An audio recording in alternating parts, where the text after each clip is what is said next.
আবারও চলে এসেছি তোমাদের জন্য ৩টি আগামাথা ভর্তি ঘটনা নিয়ে। ঘটনা ১। একদিন আমি রাত ২টা ৫৫-তে রাস্তায় খেলছিলাম। বলে রাখা ভালো, তখন ছিল পূর্ণিমার রাত। আমি একা একাই খেলছিলাম। হঠাৎই দেখি আমার সামনে একটি কালো ছায়া, তারপর আমার আর কিছুই মনে নেই। ঘটনা ২।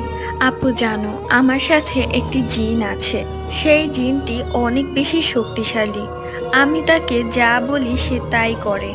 একদিন আমি সেই জিনের সাথে তাদের মহলে গিয়েছিলাম। সেখানে তারা আমাকে ভরপেট খাইয়ে বাংলাদেশে পাঠিয়ে দেয়। বর্তমানে সেই জিনটি আমার গোলাম।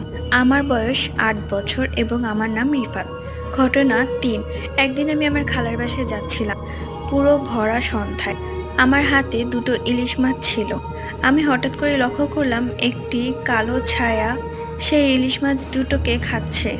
তারপর আমার আর কিছু মনে নেই।